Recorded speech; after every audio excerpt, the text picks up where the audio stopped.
శుభం వ్యాధు శ్రీ గురుభ్యో నమః. తులారాశి వారికి నవంబర్ 15వ తారీఖు నుండి 30వ తారీఖు వరకు ఏ విధంగా ఉన్న విషయాన్ని ఇప్పుడు తెలుసుకోవడం ప్రయత్నం చేద్దాం. తులారాశిలో శుక్రుడి యొక్క ప్రభావం చాలా అద్భుతంగా ఉంది. స్వక్షేత్రంలో చక్కగా శుక్రుడు ఉన్నాడు కాబట్టి సత్ఫలితాలు ఇవ్వడానికి అవకాశాలు అయితే కనబడుతున్నాయి. అలాగే ద్వితీయ స్థానంలో మనం చూసుకున్నప్పుడు రవి, కుజుడు, బుధుడు 3 గ్రహాలు కూర్చున్నాయి. అలాగే పంచమ స్థానంలో రాహు, షష్ఠ స్థానంలో శనీశ్వరుడు బాగున్నాడు. భాగ్యస్థానంలో కన్నా రాజ్యంలోకి వచ్చినప్పుడు గురుడు యొక్క ప్రభావం అద్భుతంగా కనబడుతుంది. అలాగే లాభంలో చూస్తే కేతు యొక్క ప్రభావం కూడా పాజిటివ్గా కనబడుతుంది.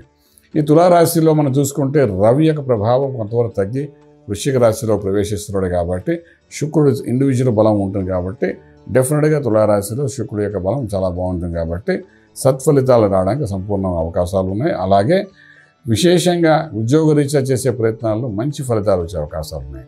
మీరు ఊహించని విధంగా కాకుండా మంచి కంపెనీల్లో మంచి అవకాశాలు వచ్చే పరిస్థితి అయితే కనిపిస్తుంది బాగా.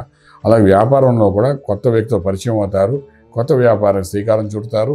అందులో మీకు అంతా లాభదాయకంగా ఉంటుంది. బెనిఫిట్, ప్రాఫిట్స్ ఇవన్నీ కూడా మీకు ముందుగా ప్లానింగ్లో చూపిస్తారు. దానివల్ల మంచి అట్రాక్టివ్గా మొదలెడుతుంది. అది మీకు సక్సెస్ ఇచ్చే అవకాశం సంపూర్ణంగా ఉంది.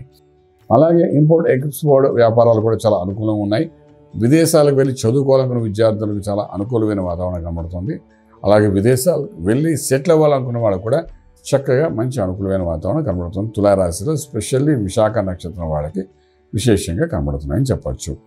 అలాగే శుభవార్తలు వింటారు, శుభైన కార్యక్రమాల్లో పాల్గొంటారు. గృహప్రవేశం, శంకుస్థాపన, భూమి పూజలే కాకుండా వివాహ వ్యవస్థ కోసం చేసే ప్రయత్నాలు కూడా సఫలీకృతమయ్యే అవకాశం బాగా కనబడుతుంది. మీకు కుటుంబ స్థానంలో బుధుడు, రవి, కుజుడు 3 గ్రహాలు కూర్చుని ఉన్నాయి. ఈ 3 గ్రహాలలో కుజుడు సొంత ఇంట్లో ఉన్నాడు కాబట్టి వాడు బలోపేతంగా ఉంటాడు కాబట్టి వాడి యొక్క ప్రభావం ముందు బుధుడు నలిఫై అయిపోతుంటాడు.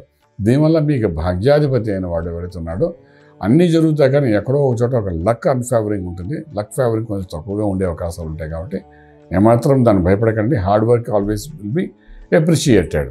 ఓకే, ఇంపోర్ట్ ఎక్స్పోర్ట్ వ్యాపారం గురించి మనం మాట్లాడుకున్నాం. ట్రేడింగ్ దగ్గరికి వచ్చినప్పుడు ఫిలిం ఇండస్ట్రీస్ మీద, అలాగే ఫార్మా ఇండస్ట్రీస్ మీద, ఫుడ్ ఇండస్ట్రీ మీద కొంతవరకు ఇన్వెస్ట్మెంట్ ప్లాన్ చేసుకుంటే వెళ్ళండి. లక్కీ నెంబర్ 9 పాజిటివ్గా పనిచేస్తుంది. ఇంకా మంత్రము, ఆరోగ్యాన్ని దృష్టిలో పెట్టుకుని మంత్రం దగ్గరకు వచ్చినప్పుడు విశేషంగా సుబ్రహ్మణ్యేశ్వర స్వామి వారి ఆరాధన చేయడానికి ప్రయత్నం చేయండి. ఆ స్వామివారి యొక్క మంత్రాన్ని చక్కగా చదువుకుంటూ ముందుకు వెళ్ళడం ప్రయత్నించండి. అదేవిధంగా ఆ స్వామివారికి నవావరణ అర్చన అంటారు, అర్చన చేస్తారు, అలాగే అభిషేకం చేస్తారు. ఇలాంటివన్నీ జరుగుతాయి కాబట్టి ఇవన్నీ 15 రోజుల్లోనే చేసుకుంటూ ముందుకు వెళ్ళడం ప్రయత్నం చేయండి. కొంతవరకు ఈ 2024-25లో జరిగిన కొన్ని సంఘటనలకు సంబంధించిన కొన్ని దోషాలు ఇంకా పెండింగ్లు ఉన్నాయి. సో అవన్నీ కూడా క్లారిఫికేషన్ అయ్యి మేము రాజమార్గంలో రాజు పొందగలుగుతారు. శుభం వ్యాధి. పూర్తి వివరాలకు సంప్రదించండి శ్రీ వేదమాత గాయత్రి జ్యోతిష్యాలయం, Brahmasri మంతా Suryanarayana Sharma garu, Srinilayam, first floor, 101, Sai Vaibhav layout, Chitrapuri colony పక్కన, కాజాగూడ, హైదరాబాద్ 500008. సంప్రదించవలసిన ఫోన్ నంబర్ 8855559147, 8855559148, 9849996644.